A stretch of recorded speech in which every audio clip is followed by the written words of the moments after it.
आज पढ़ना है लेसन 6 वंशागति का आणविक आधार, मोलेकुलर बेसिक ऑफ इनहेरिटेंस। सबसे पहले ये जानेंगे कोशिका कहाँ होता है, यानी कोशिका के केंद्रक के भीतर पाए जाने वाले अम्ल को न्यूक्लिक अम्ल कहते हैं। यानी जीव की सबसे छोटी इकाई कोशिका है। जीव की सबसे छोटी इकाई कोशिका है। कोशिका का 3 भागों में बांटा गया है। कोशिका भित्ति, कोशिका द्रव और केंद्रक। अब है केंद्रक के भीतर एक अम्ल पाया जाता है, उस अम्ल को न्यूक्लिक अम्ल कहते हैं। केंद्रक के भीतर पाए जाने वाले अम्ल को न्यूक्लिक अम्ल कहते हैं। यानी पिछले लेसन 5 लेसन में जाने थे कि एक पीढ़ी से दूसरे पीढ़ी में क्या जाता है, एक पीढ़ी से दूसरे पीढ़ी में जीन जाता है। लेकिन इस लेसन में जाने कि एक पीढ़ी से दूसरे पीढ़ी में जीन कैसे जाता है, किस तरह से जाता है, यही जानेंगे। न्यूक्लिक मतलब तो समझ में आ गया। अब आगे जानेंगे कि इसका नामकरण किसने किया। इसका नामकरण किसने किया?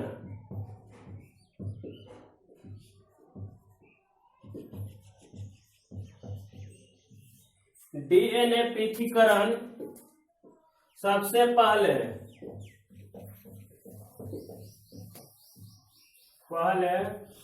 1869 में स्वीडन वैज्ञानिक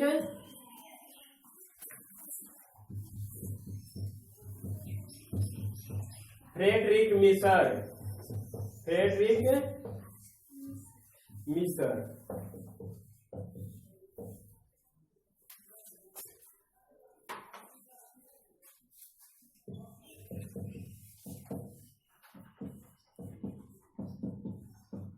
मवाद कोशिका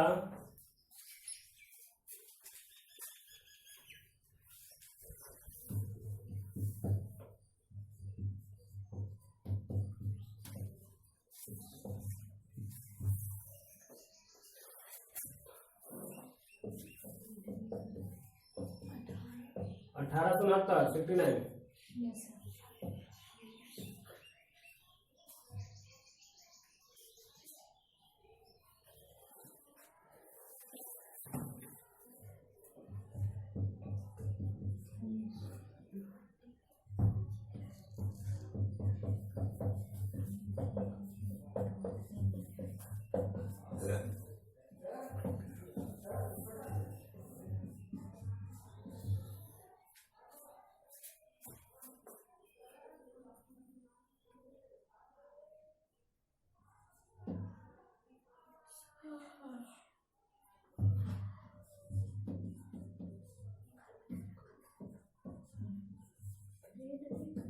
हाँ, फ्रेडरिक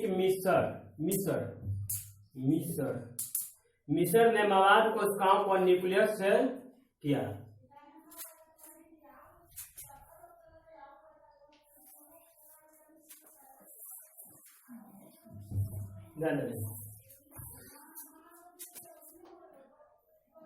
ये तो समझ में आया कि न्यूक्लिक अम्ल कहाँ पाया जाता है। तो न्यूक्लिक अम्ल केंद्रक के भीतर पाया जाता है। कोशिका का केंद्रक के भीतर न्यूक्लिक अम्ल पाया जाता है। तो डीएनए पृथक्करण सबसे पहले डीएनए के पृथक्करण किया था 1869 में स्वीडन वैज्ञानिक फ्रेडरिक मिसर ने। किस पर? मवाद कोशिका को न्यूक्लियस से किया था। मिसर ने डीएनए का नाम न्यूक्लियर रखा। क्या नाम रखा? न्यूक्लियर रखा। मिसर ने डीएनए का नाम न्यूक्लियर रखा। लेकिन इसके बाद अल्टमान ने इसका नामकरण न्यूक्लिक अम्ल किया। ये भी लिखेंगे। अल्टमान ने इसका नाम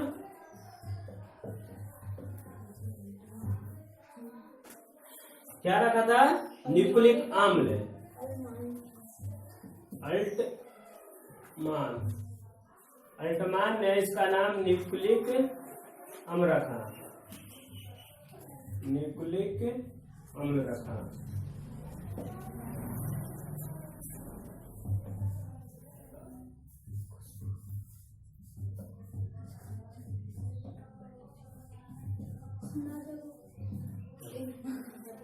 अल्टमान ने इसका नाम न्यूक्लिक अम्ल रखा। अगर क्वेश्चन आ जाए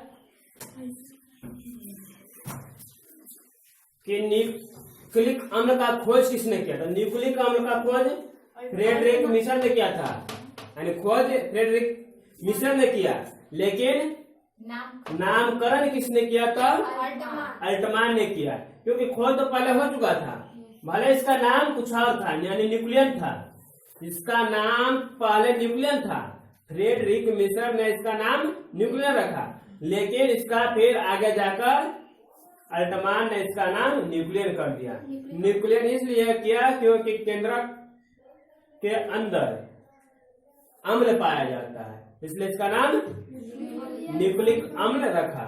कोई दिक्कत नहीं ना। अब आगे जाने, न्यूक्लिक अम्ल कितने प्रकार के होते हैं? 2 प्रकार के, डीएनए और आरएनए।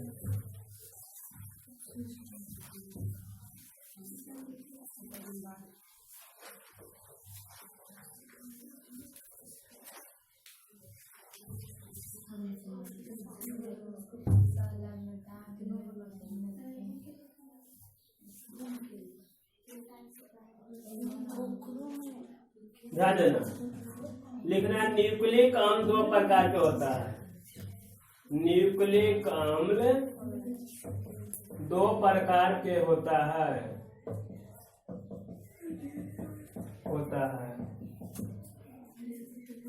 पहला DNA, deoxy ribose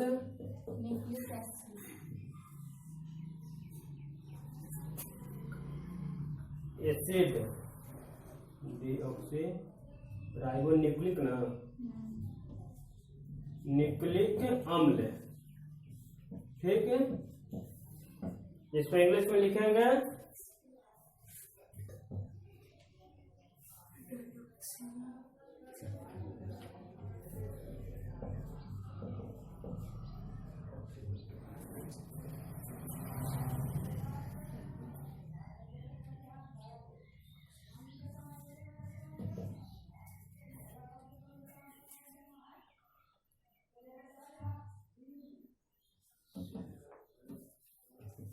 deoxy ribo nucleic अम्ल, यानी deoxy ribo nucleic acid.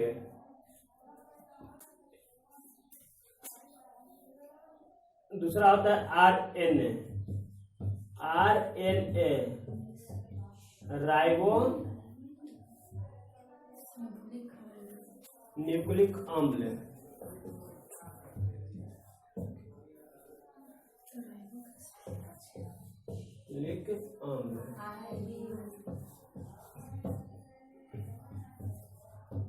Ribo nucleic acid.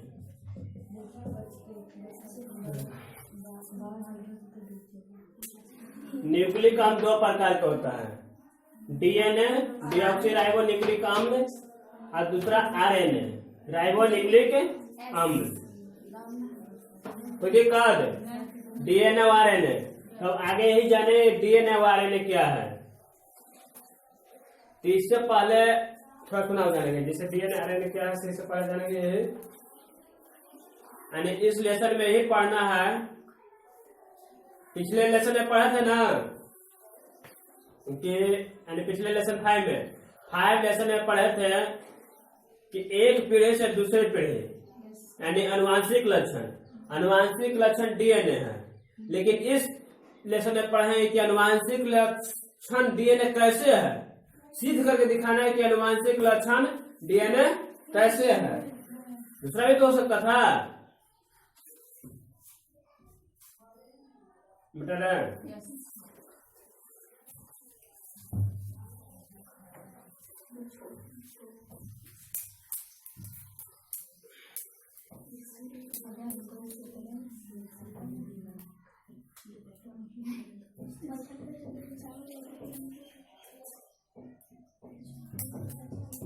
DNA आनुवांशिक पदार्थ कैसे है? नहीं, डीएनए आनुवांशिक पदार्थ कैसे है? तो अब यहाँ पर ट्रांसफॉर्मेशन और ट्रांसडक्शन के द्वारा यह सिद्ध हो चुका था डीएनए ही आनुवांशिक पदार्थ है।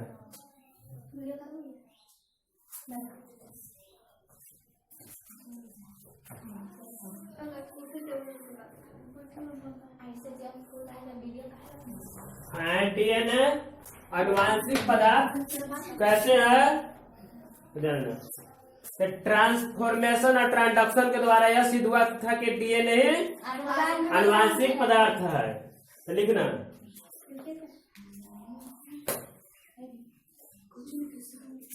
Transformation,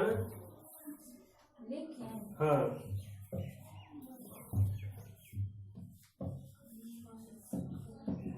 transformation and transduction, transformation and transduction.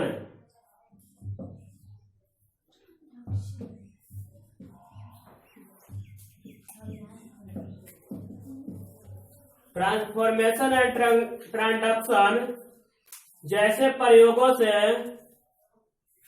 Transduction एवं ट्रांसफॉर्मेशन जैसे प्रयोगों से यह सिद्ध हो चुका था कि डीएनए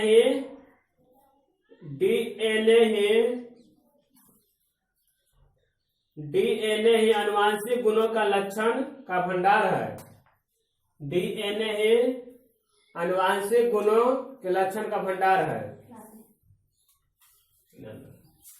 यानी कैसे सिद्ध हुआ था कि डीएनए ही आनुवांशिक पदार्थ है? तब ट्रांसफॉर्मेशन एंड ट्रांसडक्शन द्वारा यह सिद्ध हुआ था कि डीएनए है आनुवांशिक गुणों का भंडार है। यानी कि अगले पीढ़ी तक जाता है कौन? डीएनए किसके द्वारा सिद्ध हुआ था? ट्रांसडक्शन और ट्रांसफॉर्मेशन के द्वारा। तब जानेंगे ट्रांसफॉर्मेशन क्या है।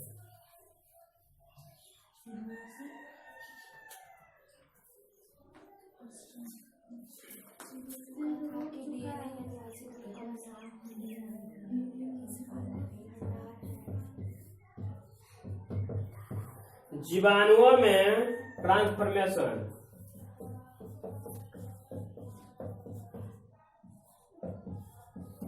जीवाणुओं में ट्रांसफॉर्मेशन